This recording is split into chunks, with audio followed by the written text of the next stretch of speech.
was closing the door Okay. to the office.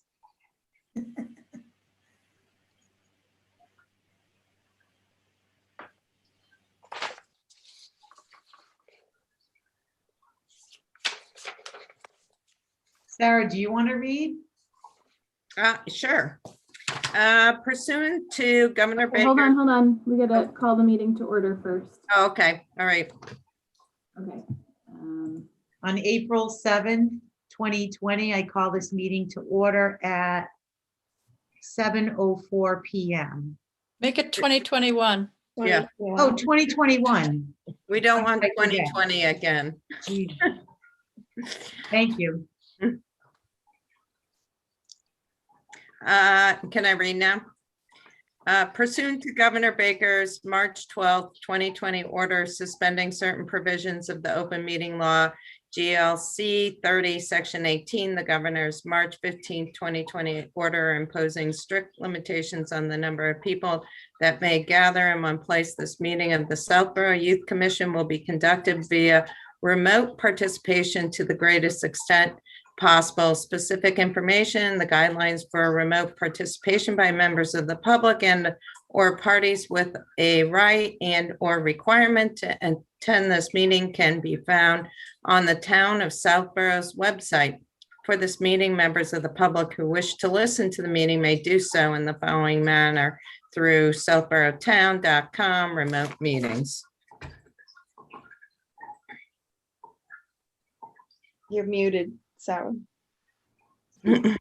Thank you. All right. Do you want me to go through the agenda? The first item is to review and approve the minutes from the March 10th meeting. I move to approve the minutes from the meeting on March 7th, 2021. 10th. Second, Okay, Sue Bucka, Aye. Susan Byer, Aye. Marguerite Landry, aye. Beth Dombacher, Aye. Sarah Mikas, Aye. Leslie Haddon, Aye. and Lauren Ritchie. Aye. Okay. The next item up for conversation is the director's report. There is an item below that, which we can get to after, so I guess I'll start. Does anybody have, do you want me to go through the highlights? Yes, please. Okay. All right. So this month was particularly focused on strategic planning.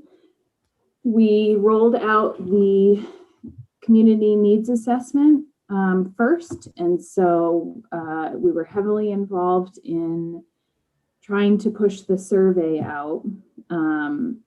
The number of survey responses we have at this point, it was 499 the last time I heard. So my guess is that it's potentially 500 or more at this point, which is fantastic.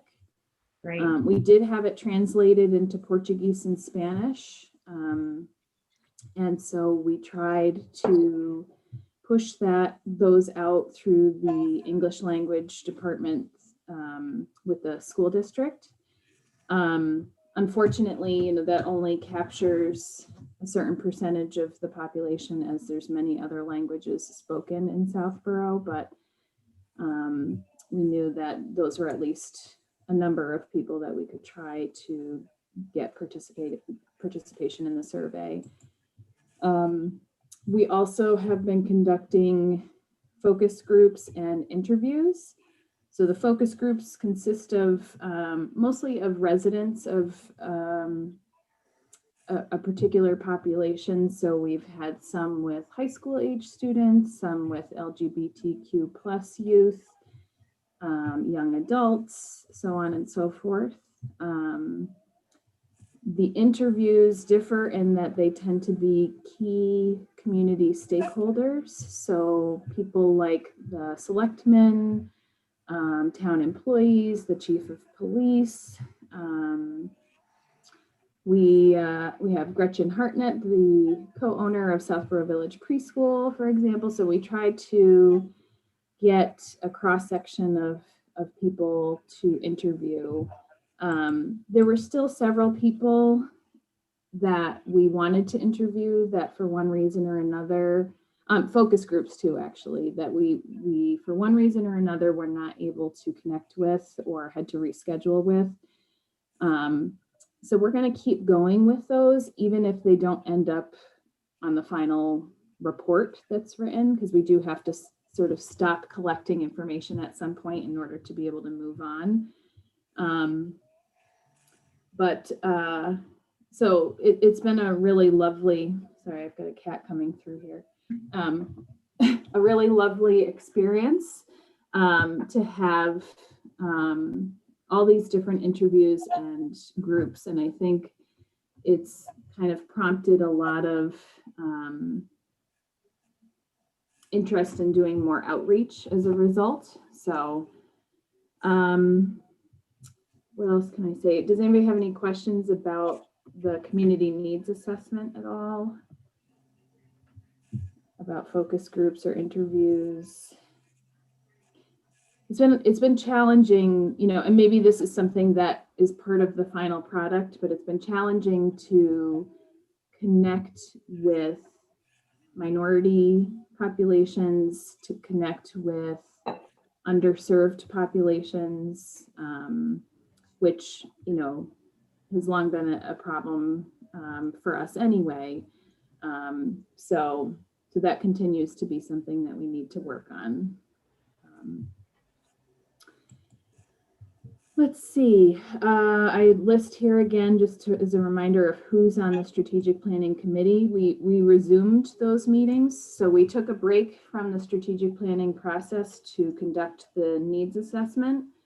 And we took off, I think it was a total of 3 weeks. And then we got the committee back together and we've begun to analyze the initial survey results, as well as starting to discuss some preliminary goals. That's really very preliminary, so I don't have much information to share with you at this point, because the data is still being sort of compiled and analyzed, but I hope to have some of that for you very soon. I know Anne has been trying to collect data from other sources.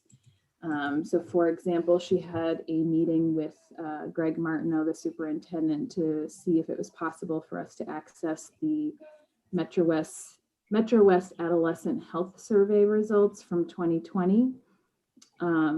I have to check in with her about how that conversation went, but our hope is, you know, to capture sort of a baseline landscape of what issues are prevalent in Southborough, so that we have, you know, we have sort of a nice foundation to work off of with our strategic plan, and establishing some goals. So what I've really come to appreciate is that data is hard to come by in Southborough. There's not a lot of sources of data. So we're doing the best we can. And Leslie, did you have a question? I just wanted to make the point that I hope you are able to access that data from the 2020 survey, because I remember Not the 2020, I'm sorry, 2018. Oh, 2018. I was going to say the last we chatted about that survey, for some reason, it was very difficult to access it on a timely manner. Mm-hmm. And it was always going back like almost 4 years when it almost wasn't relevant anymore. So at least 2018, is that the most recent survey? That Yeah, 2020 obviously did not happen Okay. because of COVID. So they are hoping to potentially do something this fall to try to get back on track, because it's a biannual survey. But yeah, the very most recent data points that they have are from 2018. Mm-hmm. So It sounds like I was included on an email between Ann, the consultant, and Greg Martineau that included a copy of the Hopkinton Youth and Family Service strategic plan and referenced how the data would be used in a report. And I think that that's one question that he had. It sounds like I can infer from that email that he's, wanting to know more information about how the data is going to be shared and what it's going to look like. So I imagine they're going to have further conversation about that. Sarah, this Yeah. may be premature because I know you haven't collated the data yet, but are you or any of the people who are working with you to collect the data noticing any particular trends that show a difference from, say, the last time you did this? We haven't done this before.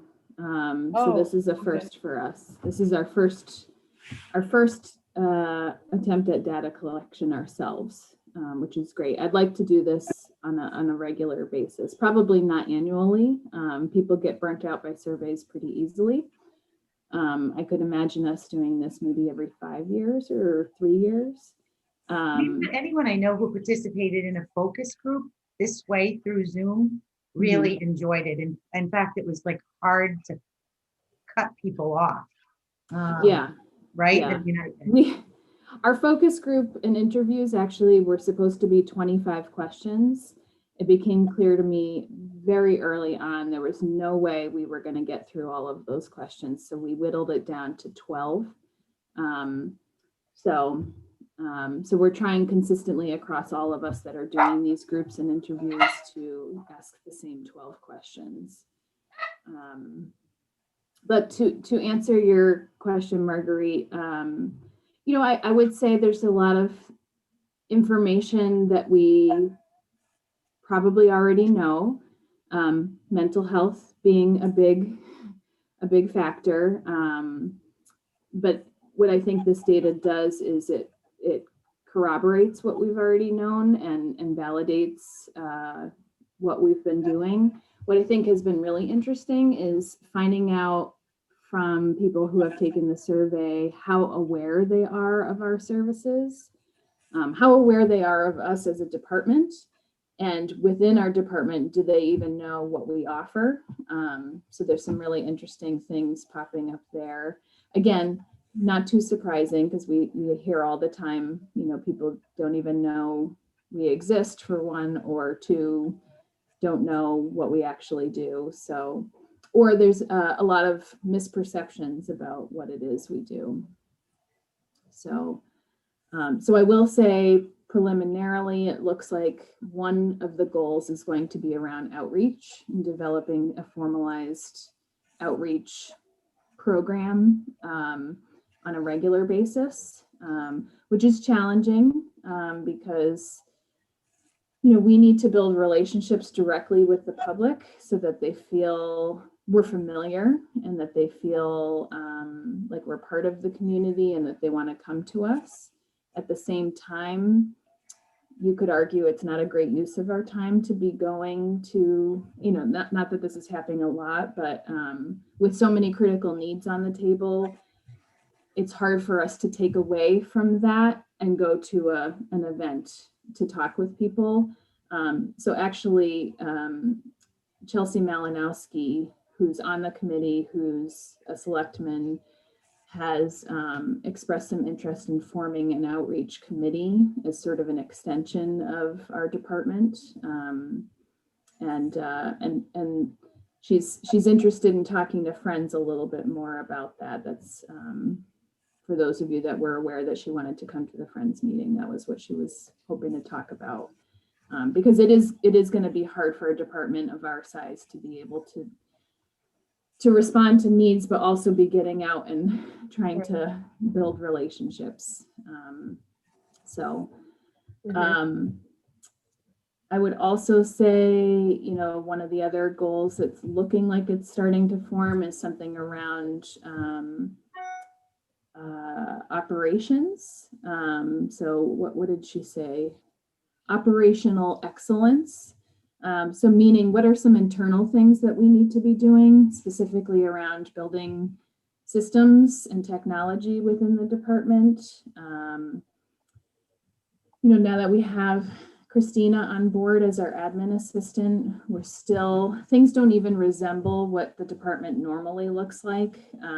So you saw firsthand with the miscommunication about sending you guys the director's report that we're still at times flying by the seat of our pants with some of this stuff, depending on what's going on. Or one of us thought, I thought I was going to do it. She thought she was going to, or we did this and nobody did it. So we're working out some of those kinks. But I think, we're gonna take a look at what services we provide. Should we be pruning and trimming and changing things to, make things a little more streamlined and fit within our mission statement a little bit better? Shannon, I'm trying to recall, operational excellence was one, outreach was another. Was there a third one that we were starting to look at for a goal? There could be, but it's Escaping you.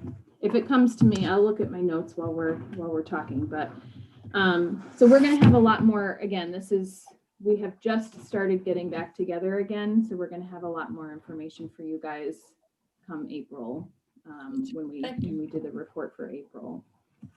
Does anybody else have any questions about the process or the strategic planning work we've been doing? No? Okay. What else has been happening? As you guys remember, the last meeting we had, we voted to remove funds from our budget request for FY22 for interface referral services.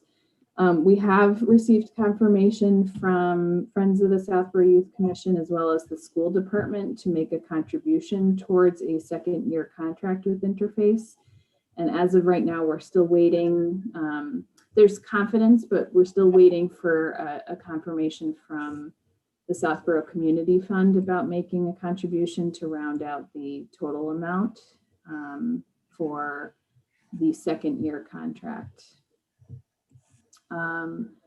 We also, per our last conversation, canceled the rest of the speaker series. I decided this month, because I think it's really cool. We shared with you our topics for Coffee Talk last time, but I don't think we have shared the viewership at all. So I included that information for you because I think it's pretty awesome that some of our episodes are, getting almost 300 views, and it's amazing to me that even after almost a year of doing this, we still have things that we're talking about each week. And That's so great. That's wonderful. it is. It's fun. Let's see. I'd like to, can I ask a question yes. about the interface? Is there Yes. any indication of how widely it's being used? We don't have that information directly from Interface. I know that we have been referring to them like crazy. Mhm.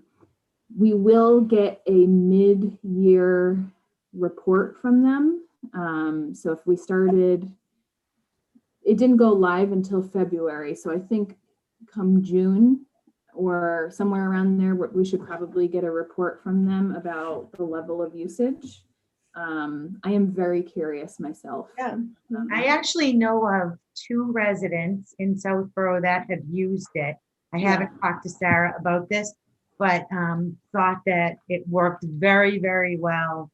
And one resident actually said to me that they got back to them immediately with a bunch of different providers and advice on this particular specific type of counseling that this person was looking for. So both of these people were very, very impressed. So Good. I wanted to say Awesome. that. I know we're waiting to get more reports, but I thought that was good for somebody to actually say to me out loud. Mhm. So Right. Mhm. That's great. It's nice to hear firsthand. hopefully it's not just 2 people. Yeah, no, I know Kathy Cook had mentioned to me that she had a friend or a neighbor that had reported to her a positive experience also. Great. And we're referring people within our office and then trying to follow up with them to find out how it's going. So, so any other questions on interface? Okay. Substance Abuse Prevention Coalition has been meeting once a month. We have invited there's a new health agent for the town of Northborough who's now on the coalition, as well as the new interim Board of Health Director for Southborough. So the two of them have recently joined the coalition's meetings for conversations. It's very hard for us to do much right now, but we are trying to do some outreach efforts with that group. Press Pause was part of the month of March. Basically, that was a hard thing to do right now, to ask people to unplug when we're so reliant on technology. But we did try to promote the National Day of Unplugging. I'm not sure how many, it's the kind of thing we can't really measure. But we did promote it within the schools as well as on our own social media accounts. And I know there was a little bit of a social media campaign to share unplugged activity ideas with residents. I'd say one thing that we're very focused on right now is Mental Health Awareness Month. I know Shannon wanted to chat about that. Maybe now is a good time to do that, Shannon? Sure. So one of the pieces that I wanted to tell you guys about and get your buy-in is one of the things we'll be doing is a community read of the book, The Happiness Project. And to kind of go along with that, I'd like to see Southborough doing like a random acts of kindness kind of project. So what I'm going to be looking for is maybe around 30 people to get the project started, where for neighbors or friends who live within the town, doing some random acts of kindness, can be whatever people want, but we'll have like a sheet or something that can go with whatever this thing is that the person decides to do for the other person. And we'll get those out in different avenues. Was that what I was going to say, Sarah?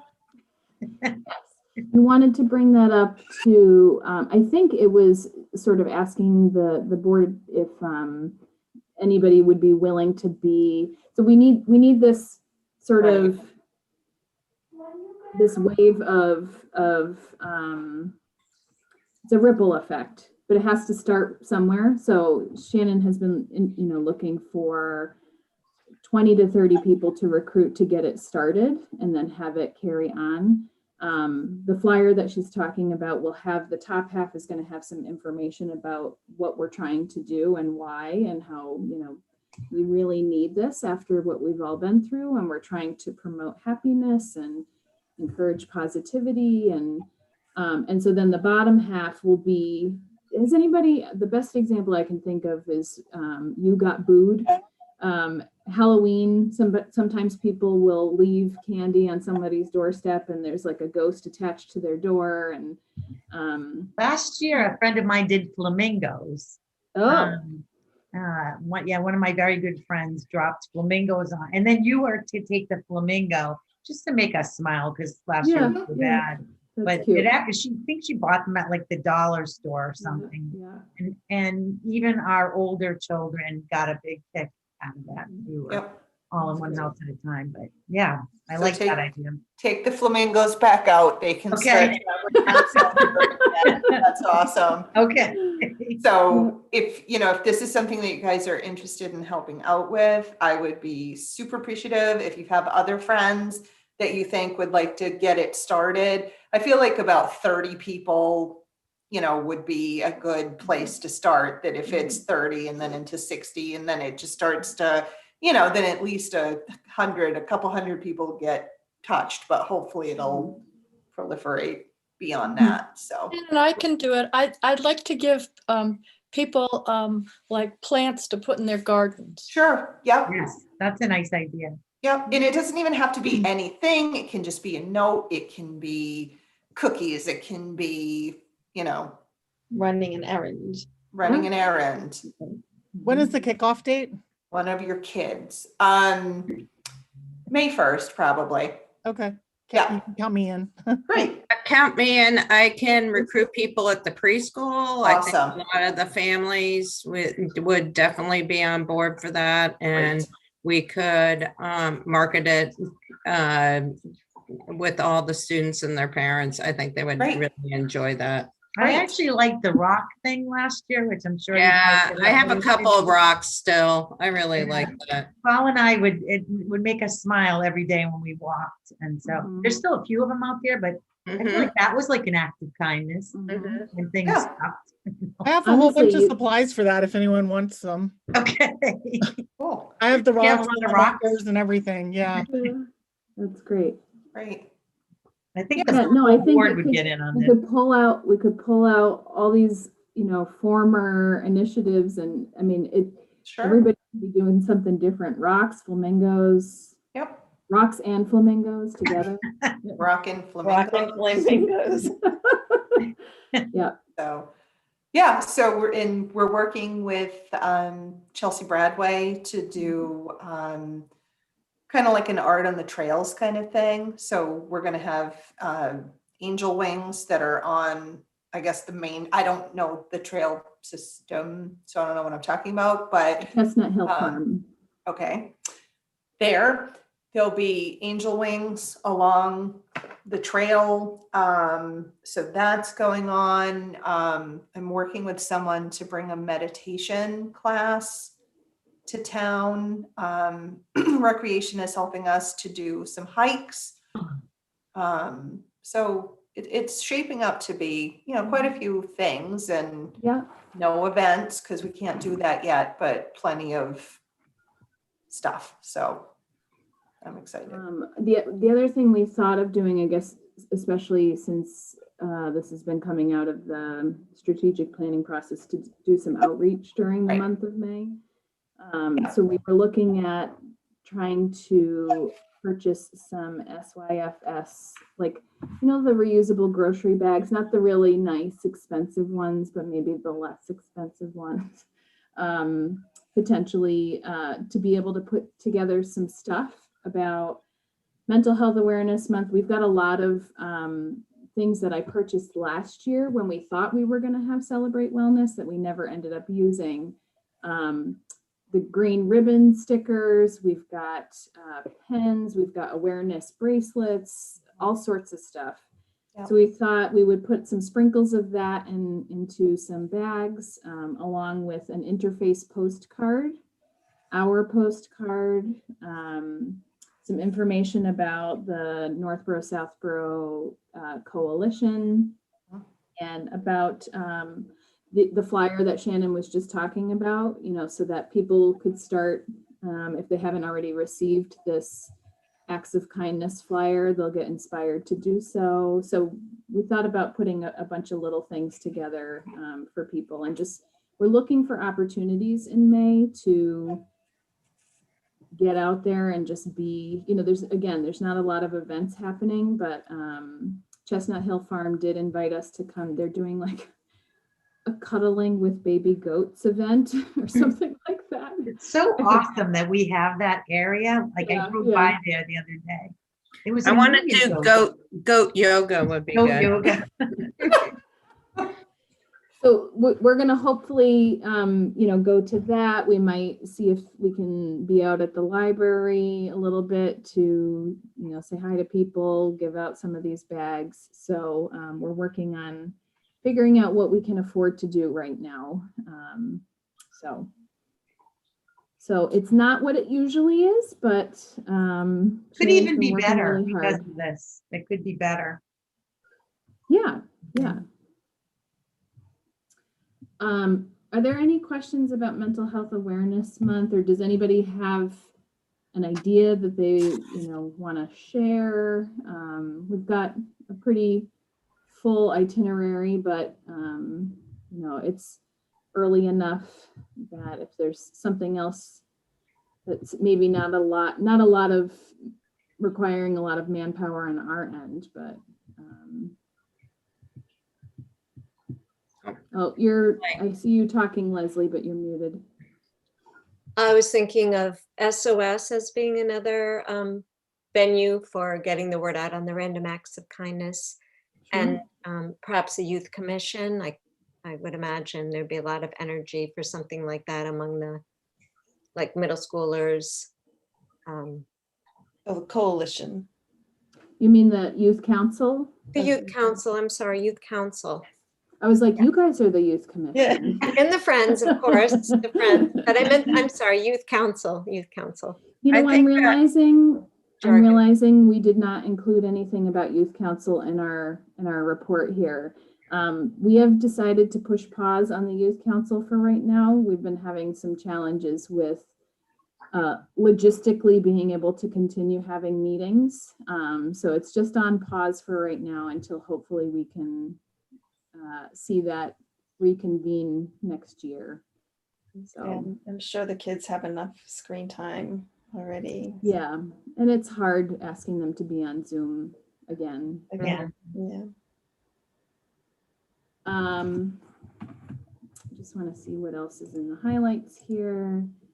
Camperships is in full swing. We do need to bring this up with Friends on when they meet next, but we have enough money to send everybody to 2 weeks of camp, which has always been our minimum. So we need to decide, we need to talk with them about what to do with whether we send kids to more weeks of camp or if we're going to roll some of it over. So that's a discussion, but the good news is we have enough money, especially because of the fact that we didn't spend any money last year, and then Rotary was so generous with their fundraiser for this year. It's really put us in a good position for supporting kids this year. Any requests yet? Have the requests gone out for whether or not your child wants to go to camp or you want your child to go to camp? Yep. All the applications have gone out and come back in, and we have, I think, offered 2 weeks. We've matched everybody up with their first or second choice, and so I don't know. Maybe Shannon, you could speak to this, whether it's been communicated back to the families that, this is what they're getting, or if we're holding off because we might be able to give them more depending on how that conversation with Friends goes. So they know that they've, Okay. Whatever, some families just ask for 1 week or, Okay. whatever, or asked for not special camp, but like our overnight camp is an automatic 2-week camp.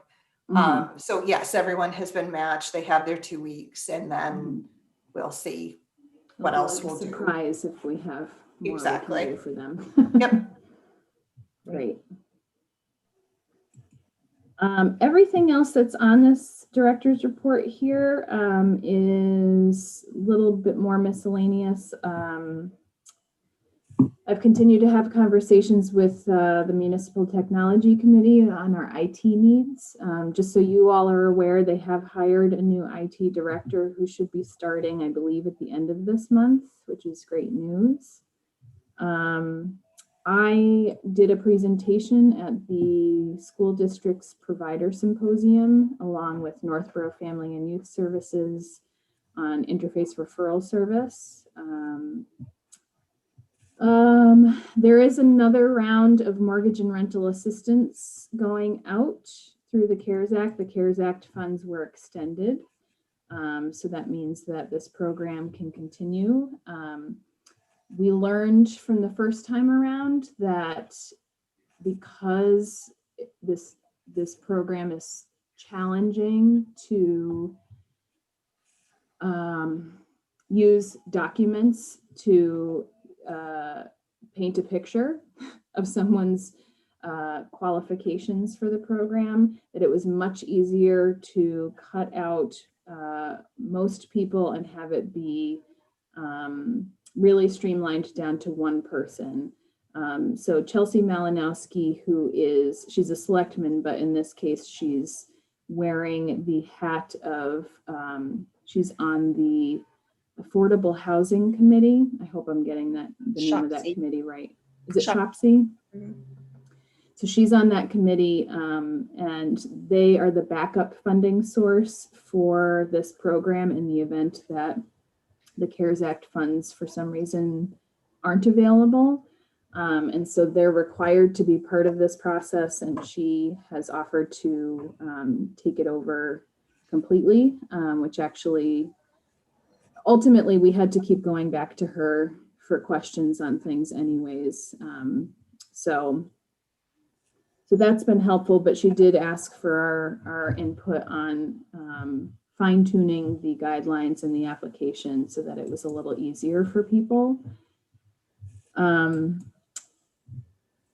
We're going to talk about the LMPiontic scholarships. We've started advertising the Laurie Sugarman Whittier Wellness Award, which is also part of Mental Health Awareness Month. Hopefully you've seen that. And if you can, please think of someone to nominate. Where is that being advertised? I have to check in with Christina. I know that it went through my Southborough, I'm pretty sure. Okay. I didn't Um, see it there, but I was away for a week and wasn't checking Okay. it. So maybe it was Sure. the week I It was. might be the kind of thing that we've got to do a couple of times. But I need to, Christina and I were not able to meet this week. So I have to follow up with her. We're meeting tomorrow, so.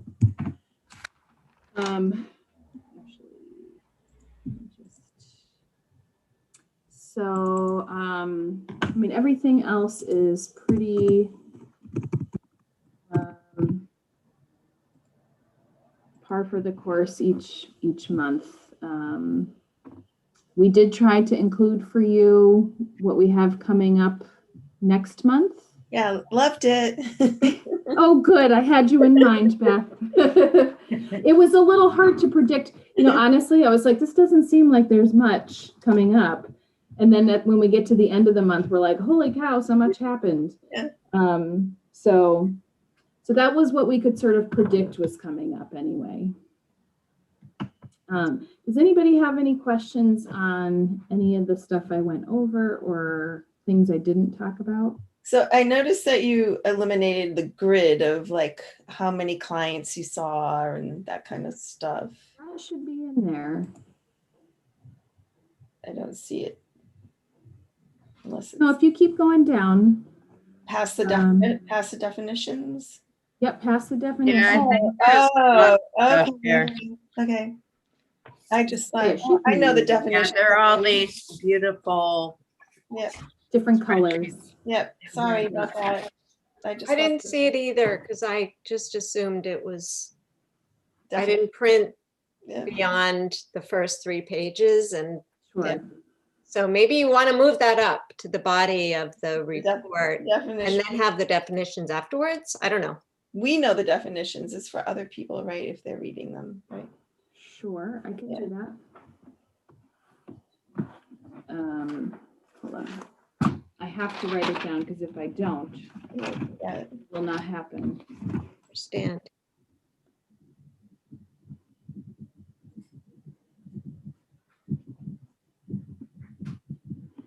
Okay. Megan or Shannon, do you have anything you want to highlight that wasn't covered that you think has been going on within this last month? I don't think so. Things have been very busy in the mental health realm. I'm just going to leave it there. We have a number of people who are really in critical need, and it's I'm happy that we've been available for them, and I'm happy that we have interface. So happy we have interface. And I think what's become clearer to me is just how nicely our department could work together with Interface so that we're not just seeing people forever, but that Interface itself, you know, their goal is to have a 2-week turnaround time, which is great. But right now, they're looking at 3 to 4 weeks turnaround time for finding matches for people because there's just a huge number of people in need. God bless. And so what that means for us is that we take people and we nurture them, we take care of them, and we help them until we can get them where they need to be going. And in many cases recently, that's really been important work. So it's been time consuming, but you know, it's good. So I'm gonna move on. I did say on the agenda, I did want to ask you guys about using some contracted services money that's left over for our consultant. However, I think we are probably going to see if we can use some of that money for Mental Health Awareness Month to work with this meditation instructor. So I just wanted to put that on your radar because I know the board had voted a while back now to use some donation account funds to pay some additional hours for our consultant that we've been working with. And my thought was if we didn't have an identified way to spend down that money, that rather than spending down the donation funds, which will roll over from one year to the next, whereas the contracted services money won't. So I just wanted to bring that to your attention here. In looking at what's left for our operating budget, we are starting to provide some in-person services. Megan haven't even talked to her about it. She went to one of the schools today for the first time. Oh, yay. Yeah. And then we had our first in-person. Oh, go ahead. What'd you say, Megan? I said it was easy. Was it good? Like old Yeah. It wasn't actually the first person I saw in person because, as Sarah was about to say, we yesterday unexpectedly saw some people yesterday. Yeah. What do you mean? Well, You can't tell me. we scheduled it, but we didn't know until yesterday that it was happening. It was someone who really needed to be seen in person to be assessed. Yeah, as soon as possible. So, but yeah, so it was nice. It was refreshing. We had our steps in place and we were like, well, I guess we're going to use them today. Yeah. So that was good. So mileage, I expect, because I don't think we're going to use down the full amount. It has to be there because if we were in a position to travel, the town is obligated to pay us for mileage reimbursement, but I don't think we're going to end up using that down, and that's what it's earmarked for. So we will likely not use all of that. We do have rec supply funds left. Again, we're looking to use that money for Mental Health Awareness Month through the outreach bags that we were talking about. Contracted services, I mentioned in the director's report, could be spent down instead of taking money from, it's only $350 that's left, but we could use that for the consultant, or as I just mentioned, we might use that for this meditation instructor. Shannon's in conversations with this person right now to find out what their fees are. Employee training, I feel confident we will spend all of that down. We haven't done a lot with it now, but we're ramping that up now to get our trainings in before the end of the year. And then again, with the outreach bags that we've been talking about, we will likely spend down a good chunk of what's left of our printing line item. Excuse me, Sarah and Shannon, the meditation instructor, how is that going to work? Outside. Outdoors? Yes. Oh, fun. Okay, thanks. Can we do one during the board meeting? do one right now. Will Yes, that it would be be outside. a one-time event or more than once? I think it'll be once. Okay, sounds good. Sounds great.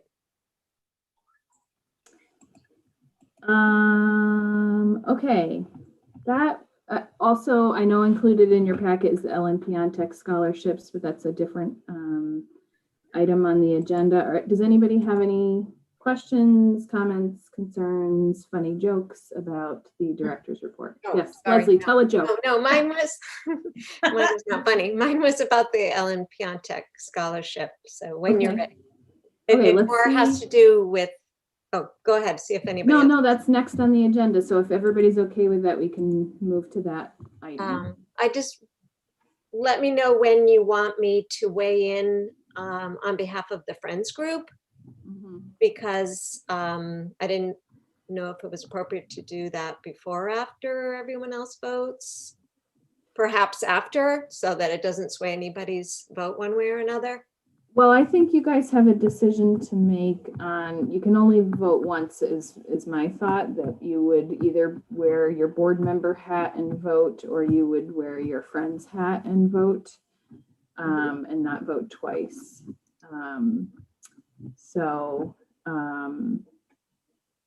Yeah, I understand that. However, only two other friends kind of weighed in.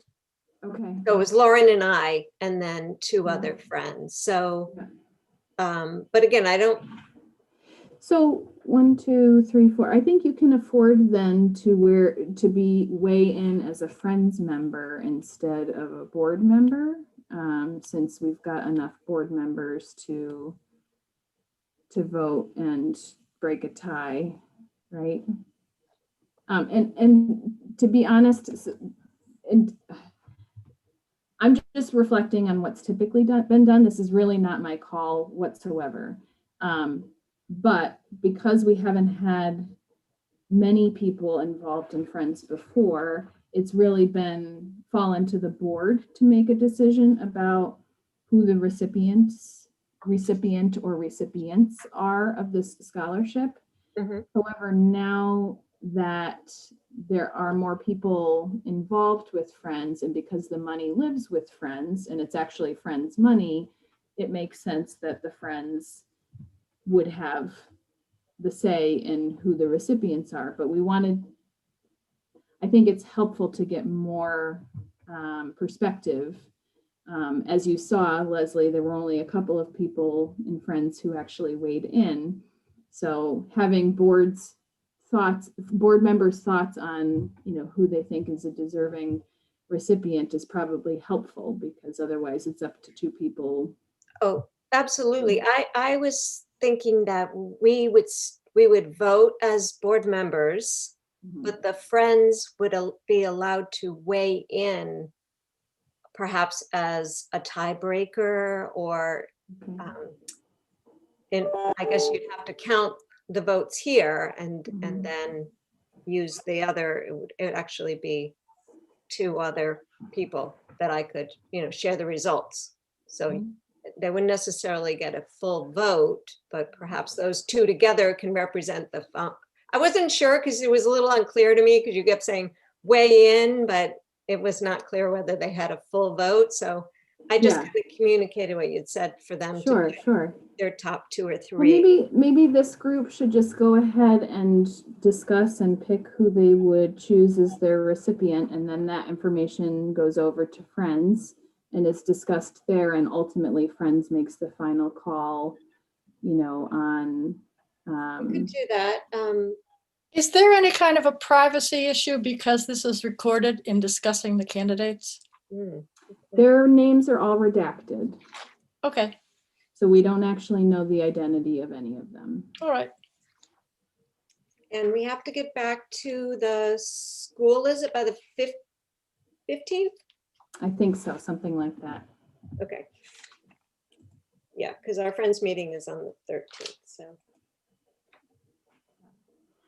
So I know Christina tried to get these applications to you guys as soon as possible because there were 8 applicants. Fortunately, the essays are only, I think, 100 words or less, but it's still a lot to comb through. So hopefully people had a chance to do that before tonight and have come to the meeting with thoughts on who their top choices are. So are we each voting for one, or I know didn't we do it the year before last? We ranked them, all of them, and then it was on a piece of paper, but we can't do that. Yeah. Did we do this last year? I can't remember. Mhm. We did? No, Yeah. didn't we We leave had it? 2 recipients last year. Yeah, but We didn't do it last year we because we didn't weren't. do it as a board. We left it up to either you, Sarah, or you Oh, left it that's up. right. to Thank to, you. um, You're right. You're right. I'm a year off. Yeah. Yeah, well, I'm not prepared to rank them all. I could give you my top 2 I or think 3. we could do the top 3 would probably be the most efficient way. Well, what if I just numbered the applications and just said, if you want this to be your top choice, raise your hand. And then it may be evident that we have a top winner just by doing that. Okay, that sounds good. Okay. so can we vocalize why we're choosing the person we're choosing, or does that matter? Do we want to go around and vote, and then people can debate each other after that and that would say be why? Maybe if everybody is in agreement on the same person, then we don't need to do that. But I think I can sense that you'd like to say why you think this person is deserving. So I does that feel like? think it's good to vote first and then discuss. I don't know. Okay. I just feel like it's more independent. Like we've each reached our decisions independently. And then We can vote, you guys can vote a second I time. agree. I agree if on somebody's voting. I convinced agree you to with change your Leslie. vote. Yeah. Can I just All say right. something before we start, which is that I was impressed by all of the essays, especially seniors in a time of COVID. Which I I can't thought- even imagine. I Yeah. cannot imagine. Mhm. Yeah, that's a great point. Okay, so I'll keep track here. So anybody who wants to see applicant number 1 as the recipient for this scholarship, please raise your hand. This is so hard. Okay. I know, it was very hard to read through them. They all were excellent. Okay, applicant number 2 as the top recipient. Okay. Applicant number 3 as the top recipient.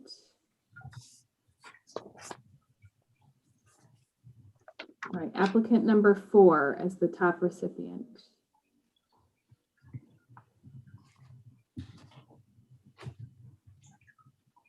Did I have for applicant number 4, I had Sue, Leslie, and Lauren, is that right? Yeah. Number 5. 6. 7. And 8. Can I do, is this just for the first one? You Sorry. voted twice, Sue. You've already voted, Sue. Okay, sorry. They do it preschool, Sue. All right. I'm gonna vote for everyone. Okay. I All can't right, do so that. we can go ahead and whittle this down. We've got Sorry. applicant 2, 3, 4, and 8. Okay, so 2, 3, 4, and 8. Who would like to say something about? Beth, would you like to Okay, state so why? I chose applicant number 2 because I felt that applicant's community service was described as having a lifelong effect, and that it opened that person's eyes to things that the community service that they did opened their eyes to things that they might not have seen before if they had never done the community service. And I felt that that person was very impacted and would carry that experience with them for the rest of their life. Thank you. Marguerite, do you want to say anything about applicant number 3? Yes, one of the things about 3 was that the person wanted to go into early childhood education, had a lot of volunteer work. And the other thing that struck me is that, I don't know, my sense of worthiness is also based partly on does it look like the person could possibly use a scholarship to help out? And I thought that that applied to that, to number 3. We have 3 votes for number 4. Does any one of you want to share why you voted that way? I can say something. I thought I had read that one of the chief criteria was how much work you had done in the community, and also whether there was some link to Southborough Youth and Family Services, and just really an emphasis on the amount of community service that's done. And I felt like that applicant stood out as having done a number of different services and quite a few, many hours that seemed like quality hours.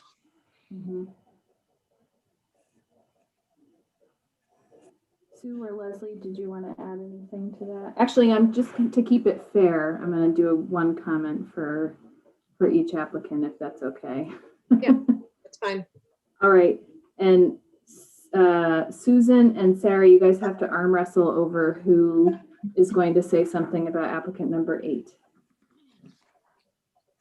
I'm happy to say something. Susan, would you like to say something? You go right ahead.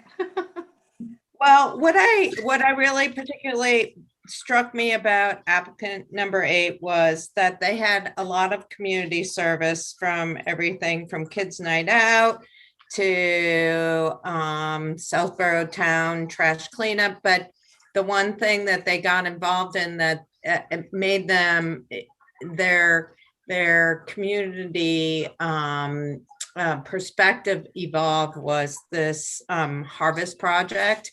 And they went from just kind of being involved on a cursory perspective to being a team leader. And I really loved watching the evolution of this particular person's mindscape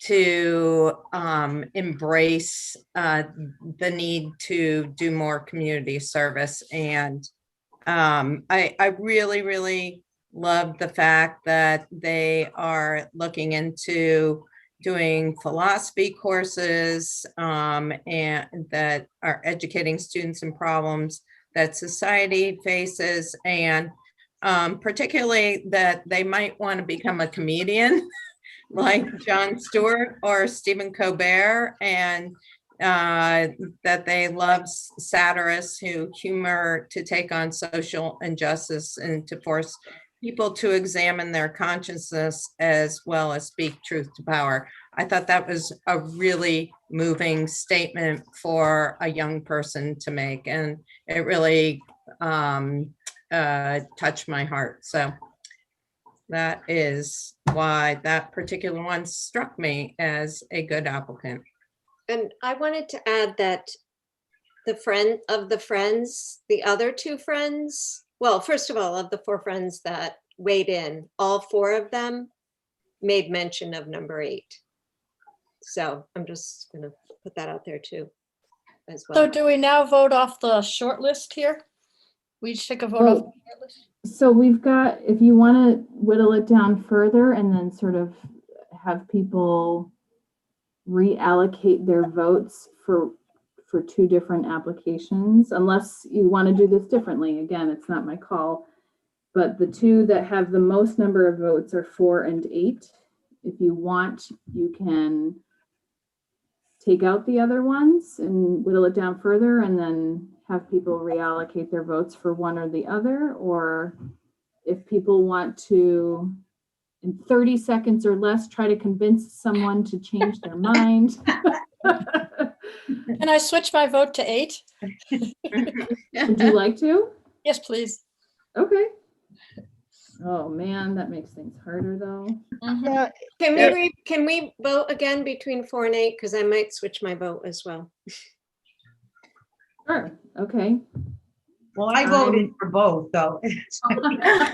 Well, you know what? That's not helpful. 4 was on in my top 3, and I have to admit, I was very impressed. I really felt that this particular applicant had so much going for them, but I really liked, I was just really moved by 8, and I just saw a progression of social emotional development from being just a participant to a leader to someone who really wanted to make a change.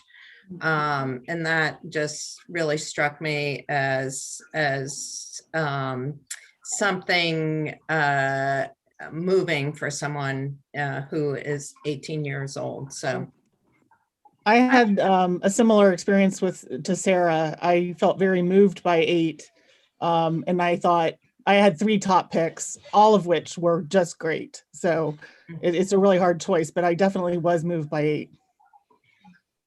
Well, if I could just say that the number 8 was the last one that I read, and they're all wonderful. All the kids are wonderful.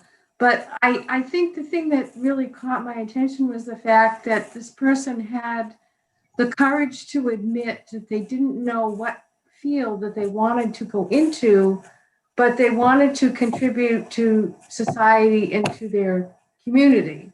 And I thought, well, how brave is this person that they're applying for a scholarship and they have the courage to admit that they don't even know what they want the scholarship for, if that makes any sense.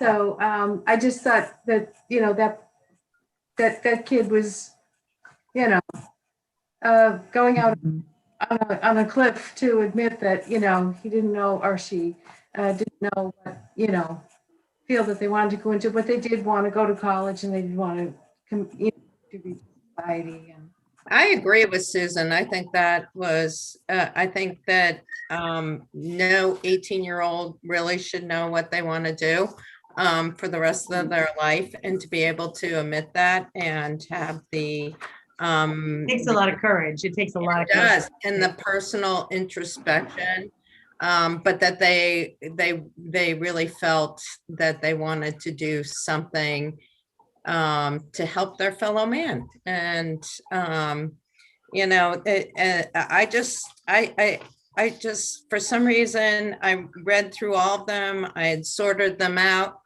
and I was like, oh, 8, I'm tired. I'll read it. And I was really struck by it. So Mhm. Yeah. So I'm not allowed to do this. Let's put the vote back on the table then between 4 and 8, if that's okay. Do you guys feel comfortable with that? Yes. Yes. All right.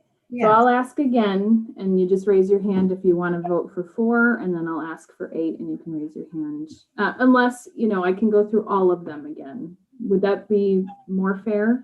Just No? Okay. All right.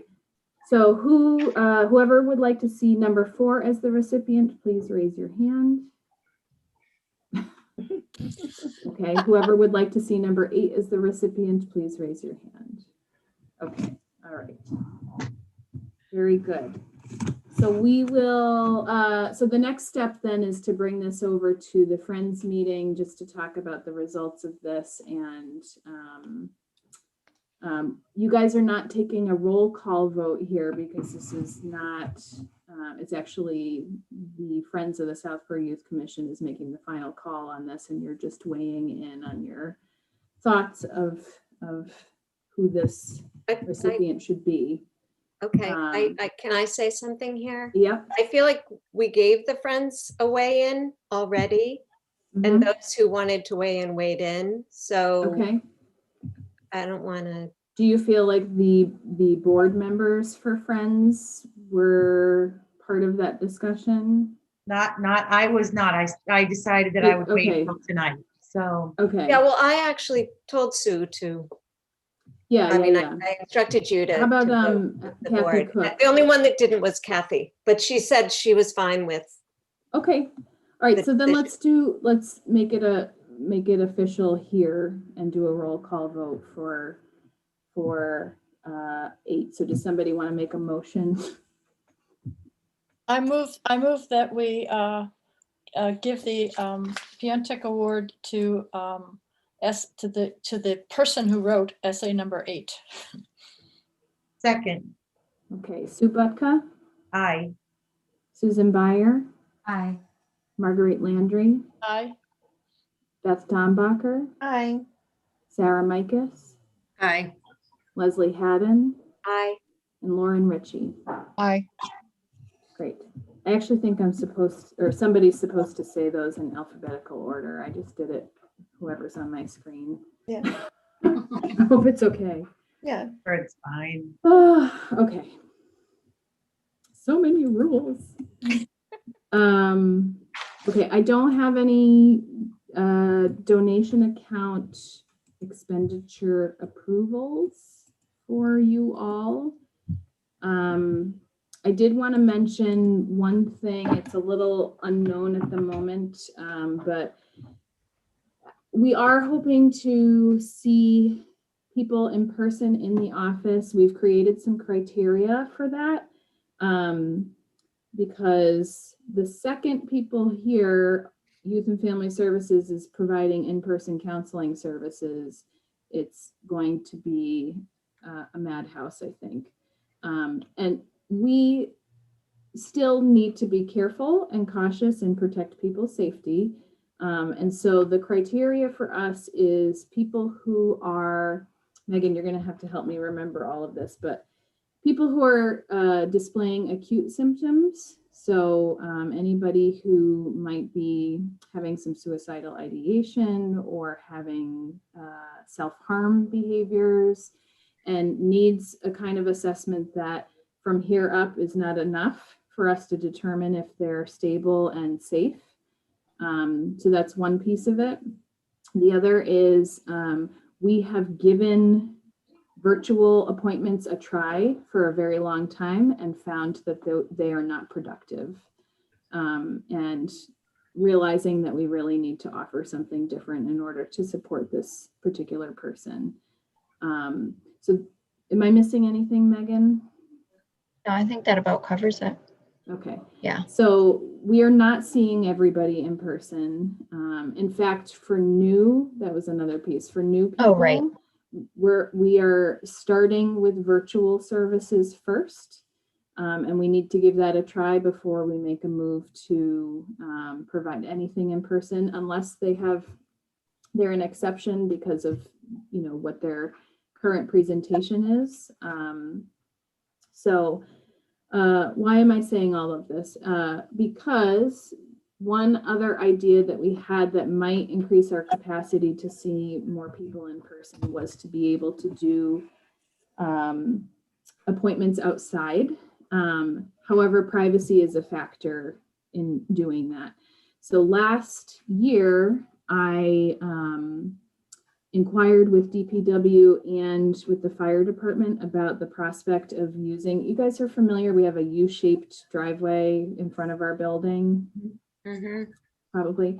So at the top of the U-shaped driveway, it's nice and flat and it's actually pretty wide. I did get permission from DPW and from the fire department to block off the driveway so that people can't go all the way through with some cones, so that we could use that space to set up something. And we could use create a perimeter, so to speak, to keep people away from that area. So would you put a screen in front, Sarah, too? So as you're driving. So what I was going to say is I've looked into a couple of options. One was a canopy that we put up that has sides.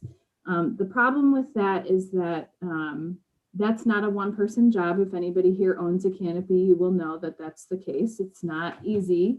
I They're easy remember to put summer up, but you concert. need like 4 people at least. Oh, actually, we all have experience with that from the summer concert Yes, we series. do. Yes, we do.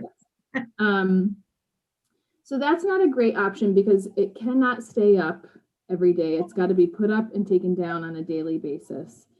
There The other are option that canopies, it's Sarah, there are canopies that are more permanent, like the ones that they use for restaurants that they put more concrete blocks around and things like that.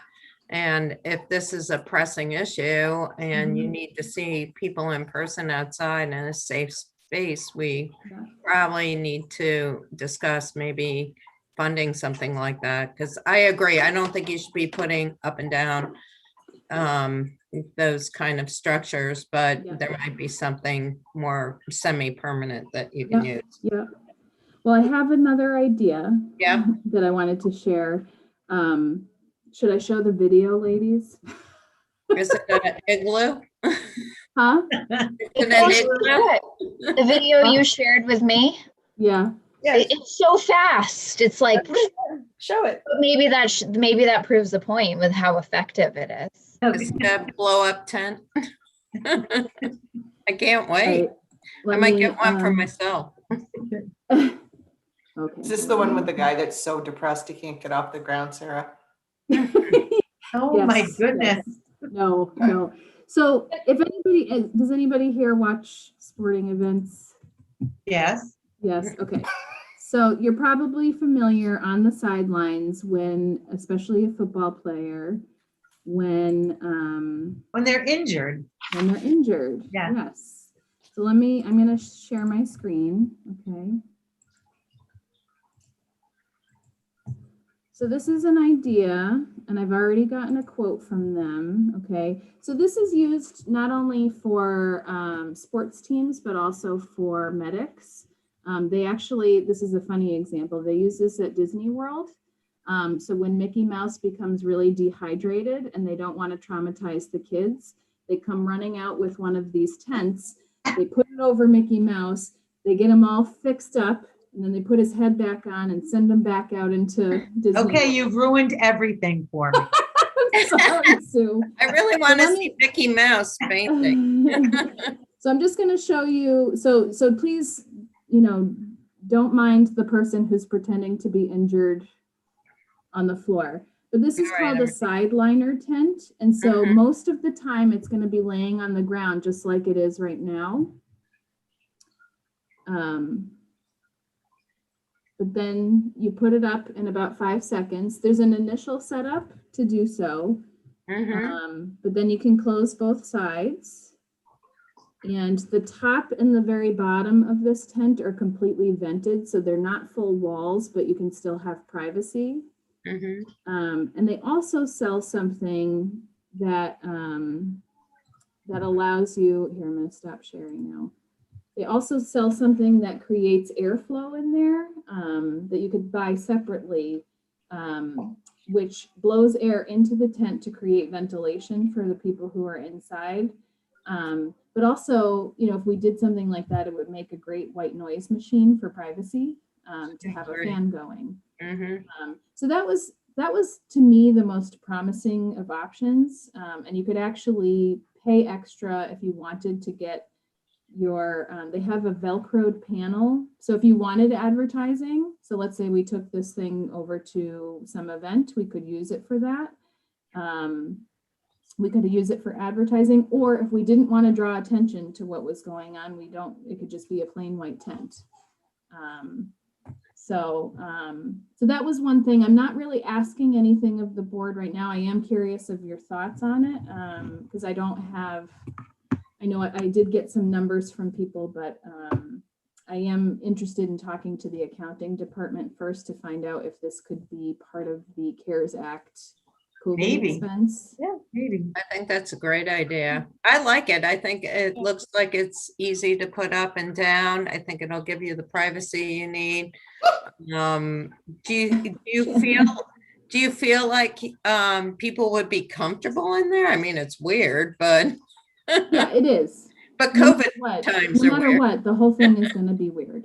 So Sarah, I'm a little bit worried about the ventilation aspect without Yeah. more details on that. Is that something you could run by someone in the health department or, Yeah. or Yeah, I would suggest you do that. some restaurants wouldn't allow you to use certain tents because the air circulation wasn't Right, it's not- Right. good enough. Like, I really don't see the difference between that and being inside a room.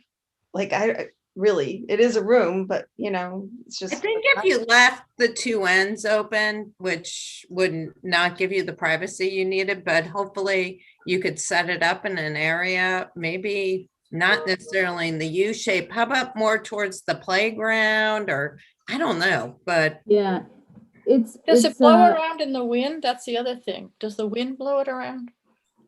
the wind blow it around. It does not. It's meant to be, it's a pretty heavy duty piece. Can you do counseling upstairs on the top floor where Yeah. the ping pong table was? Yep. Yeah. It's not necessarily what we're comfortable with. It's in some cases Right. what other people are Yeah. Gotcha. comfortable with. No, wait, 'Cause I know this we is, can see people in person, but not everybody wants to do that. so, Right. this is maybe that's a totally out of line question, but you guys have all been vaccinated, right? Mhm. Okay.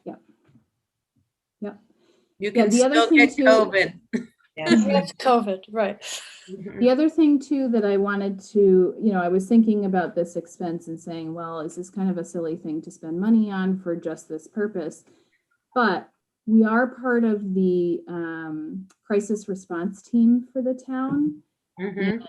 And I don't think, we haven't been mobilized in a long time, but heaven forbid we ever were. This tent comes with its own case and it's on wheels. And if we ever were called into an active shooter situation or Even town meeting, Sarah, even Yeah. town meeting. If there's an emergency, if we're gonna be outside and Yeah. somebody wants privacy that needs, I thought I was gonna pass out last year. It yeah, was so hot and sunny. yeah. Shannon made the point earlier today that it might make more sense for it to be a town-owned tent. Mhm. But there could be other potential uses if we needed a mobile. Sorry, hold on one second.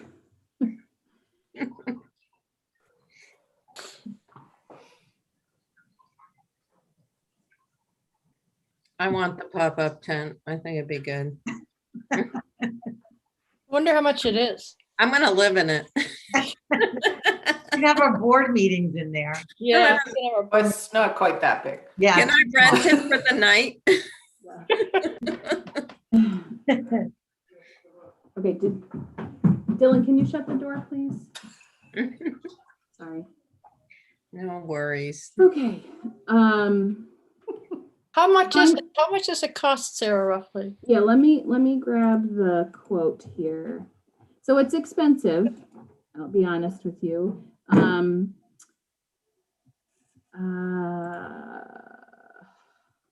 Shoot. I say that because compared to, we aren't a department that tends to spend a lot of money. So for me, I'm like, the frame itself is $1,500 and then the cover is another $1,000. So it So would be $2,500. $2,500 for the whole That's thing. not that much money. Oh, No. I was gonna say that's expensive. But if the town bought it and could use it for other things too. How heavy is it? Because I'm just imagining you running to a crisis and say, "Oh, we gotta grab the tent." Yeah, If yeah. it's heavy, like. Yeah, this one that I was looking at is 50 pounds. But that's why I didn't tell you the cost of the carrying case. There's two different types. And one is more of a duffel bag carrying case. The other one is a hard shelled carrying case. So it depends on which one we're looking at. One is significantly more than the other. And then, you know, the cost of having those Velcroed panels for advertising is another expense entirely. I So, don't think you need those. I would Le- just, Leslie, you're with the- muted. Leslie, mute. Leslie, Okay. yeah. I said, how long would it take to order and receive they this? said within 7 days. Okay. Wow. Mhm. It almost looks like something that the forensic scientists would use for Hmm. history. I think they use it for, Maybe the police department could get you a discount on one. Or the fire department maybe, or Yeah. something. actually, that's not a bad idea. I'm wondering if they even have, they probably have some kind of pop-up structure, but they might have some kind of discount through their policing discount. Can I have a quick question? If you guys are gonna see someone inside and it was maybe upstairs, because that space is so large, is everyone gonna wear a mask? yeah, we're Inside. required to wear masks Okay. at all times. And Even if it's on one side of upstairs, okay. Yep. Just checking, I just. wasn't- yeah.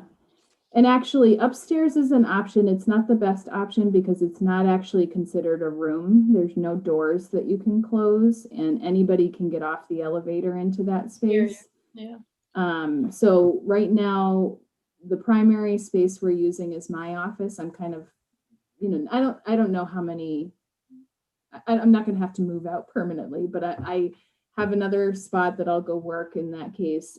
We also have, Recreation has offered their conference room as well. So Oh, that might be a used great this idea.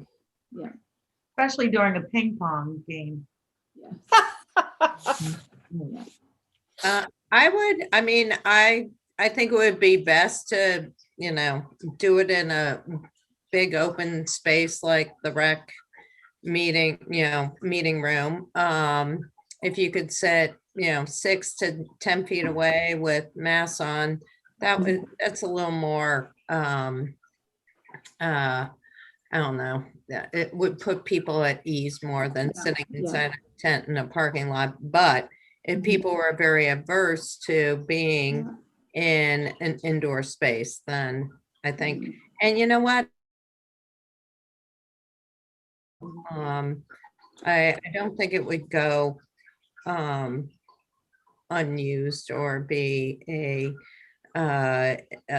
silly purchase. So Okay, well, like I said, I'd like to, oh, Lauren, you were gonna say something. No, I'm just still a little bit worried about airflow. I work with airflow a lot at work, and Mhm. sometimes it's arranged to work just perfect for your situation, and sometimes it can make it worse. So Mhm, mhm. Yeah. Yeah, I it think- might pull bad air around the person. I don't know. I love the idea of it, though. I think we should own one. I just will offer something else. Would it be possible to ask the person you're meeting with if they would object to taking a walk outside or just meeting outside in the open?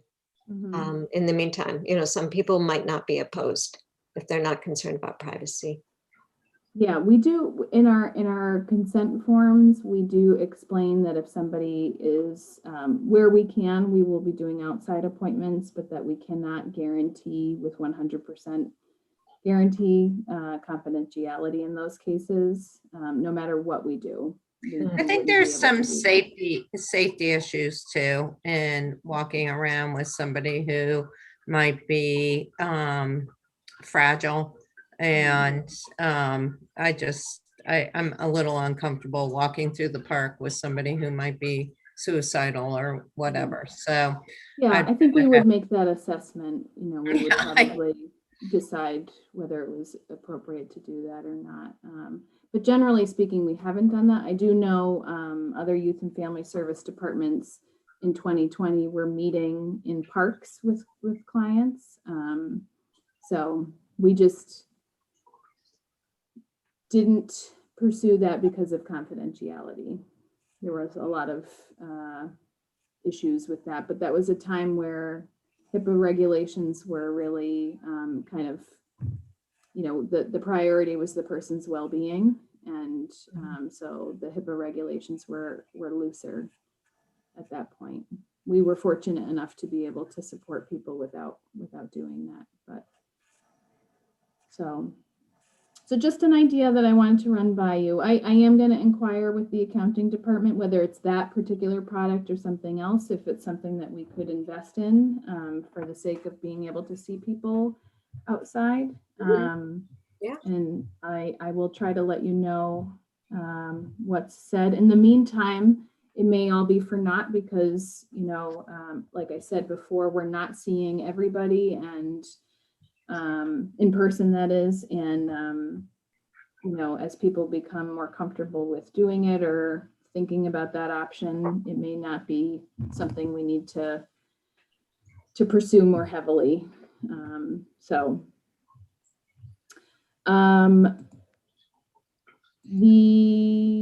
am I here? Let's see, is it the last item? I can't find anything. I'm sorry. Friends update? Friends. Yeah. Oh, okay, here we go. Yep, the last item on the agenda is friends. Okay. I don't have a ton because we did not meet in the month of March. Had to postpone twice. So we are meeting next Tuesday. I do want to put in a plea for if any of you know anybody that might be interested in joining Friends, because I've had a couple of, one friend dropped out, two others have never actually come to any of the meetings.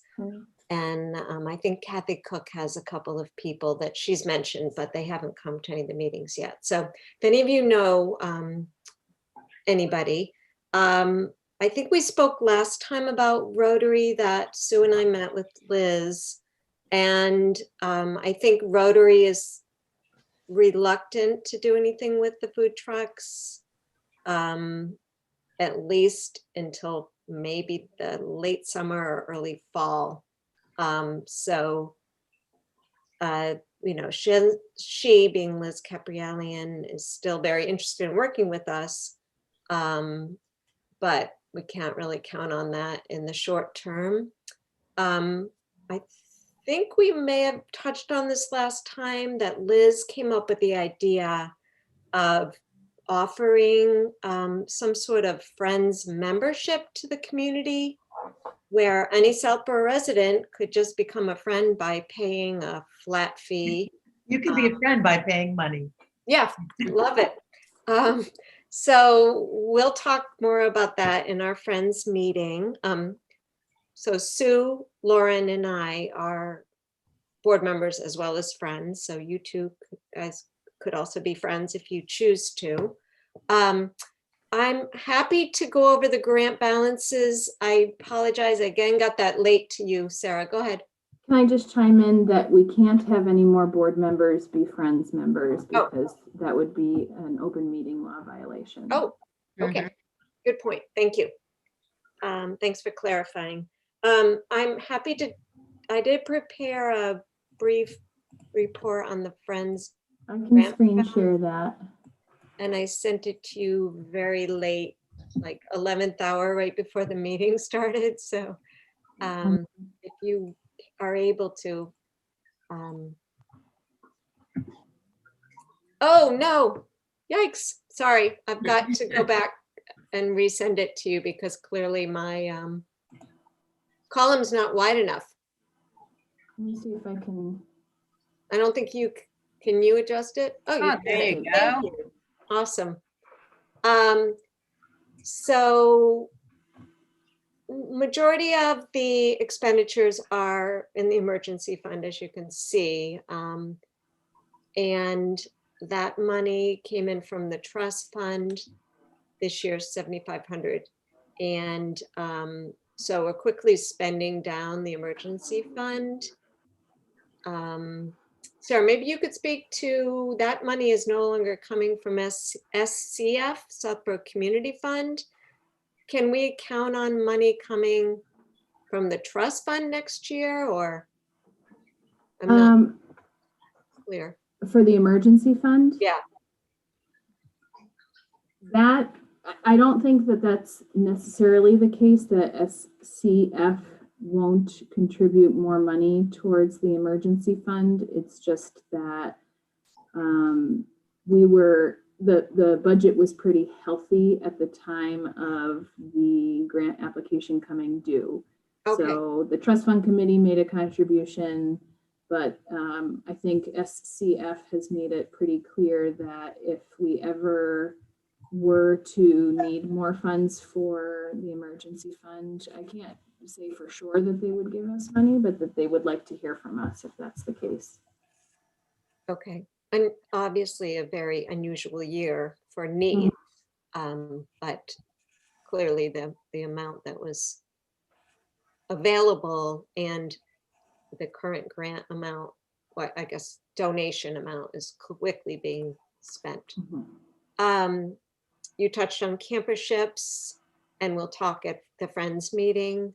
We'll need to know how much the 2 week of camperships is going to cost, and then how much like an additional week would cost in order to make the decision whether or not to fund another week, or maybe on a case-by-case basis. Nothing, the majority, the balances are similar, the same actually as last time around. We had a little bit more money come in for camperships. It was just a matching amount that came in from Liz, the Rotarian. There's almost 15,000 of unrestricted funds available in the Friends account. You see the second to last item on the spreadsheet, and that money is largely from the Chelsea Bradway a fundraiser that was done last year, or like close to 10,000 of that was from that. So that money potentially could be available for something like the tent or any other needs that come up. But it's good to have that cushion. Does anybody have any questions on this? Yeah, on the staff training, I already closed it, so I don't have it in front of me anymore, but Yeah. it seemed like Sarah's grid showed more under the staff training. But like I said, I already closed it, so I don't. Oh. We have within our operating budget, we have training funds available. And then we received a grant in 2019 from the Southborough Community Fund for some extra training. So that's what that is. Okay, thank you, Sarah. Yeah, my understanding is that's going to be zero. This amount, this $55 is going to be zeroed out. Yeah, I think Megan has identified a training it's crazy. It's $54, right, Megan, or something like that. It is it'll be very close. There might be a couple cents left, I think. I don't know how we found a training for $54, but or 55, but I think you need to put in for the entire amount. And when is the next payment due to the strategic planner, Sarah? That's not until we conclude the whole process, which will probably be not until May or June, right? Yeah, I want to say the end of May-ish, but sometime in the month of May, I believe. Okay. So it's a little bit unpredictable because it depends on how things unfold. Yeah, so while it looks like we're in good shape, the camperships is going to be quickly spent down because we are no longer getting funding for that from the community fund. So we'll be talking next week about some fundraising ideas for the Friends group. And as Sarah mentioned, Chelsea Malinowski is going to try to join us to talk about community outreach. So yeah, that's about all that I had. Am I okay to stop sharing? Yes, thank you. Okay. Does anybody have any questions or comments? Seeing none. Okay. So I think that was everything on the agenda for this evening. I did want to mention that we received a letter, an email from Jim Hegarty, the town clerk, that we are not allowed to have a meeting. Here I was thinking we were going to get back on track with the second Tuesday of the month. We Now are the not May, allowed now to the have May a meeting is in jeopardy, right? So, Yes. Did I What? say March? What is no, I think you said May. Okay. That may have been my fault because he asked me to work the election and I said we had our board meeting that night. So I was like That's looking for an okay. out. and Well, then- now we know who to blame. I'm kidding. So the annual town election is on that Tuesday, which means we're not allowed to have any board meetings that day. So we are going to have to, again, for the third month in a row, identify a different time, day and time to have a board meeting for May. And so I'll be talking with Christina about that. And my guess is we'll send out a doodle poll to you guys to pick something for next month's board meeting. Is there anything anybody wants to say about that? Things to avoid or? no. Of town from May 9th to the 16th. So I would not be able to attend May 9th through 16th. Okay. Okay. All right. So look for information from Christina on that. And again, thank you for your patience and understanding with our snafu of getting you guys the director's report late. I was actually all proud of myself because I got it done by last Tuesday. We got it posted and did not share it with you all. Sorry about that. Well, it's also, it's the business you guys are in, right? So. Well, I felt good that we got you the applications early enough so that those you could review anyway. It was just the director's report that didn't make its way. So, so Beth, thank you for realizing that and for bringing. I thought I just missed it somehow. Oh, and just to clarify again, I know it was said in email several times, but when our board meeting is through the town Zoom account, you will get an automated message. It's going to feel like you're missing the information because it doesn't come until 24 hours before the board meeting. So you'll get an automated message, but it's going to go to your town email account, not your personal email account. You'll also get another automated message 1 hour before the meeting. So that was good for me to know because I was going, I don't know what I'm doing. Yeah, that's what they've been doing. Yeah. Yeah. Yeah. There's also, probably everybody already knows this, but there's a way to, when you go into your town email, to go to settings so that every town email you get is forwarded to your personal email. So you don't have to keep going into the. Yeah. Thank you, that's what- Marguerite, for sending that as well. Thank you. It's, it only takes a minute and it's really helpful. Yeah, no, I think that's very helpful. And I'll get my IT director out on that. Right away. mine too. All right. Does someone want to make a motion to adjourn now that we've got clarification on what we need to do there? Oh, God. Okay, I move, it's 8:41 and I move that we adjourn the meeting for tonight. Second, Butka, aye. Susan Byer, Aye. Beth Dombacher, Hi.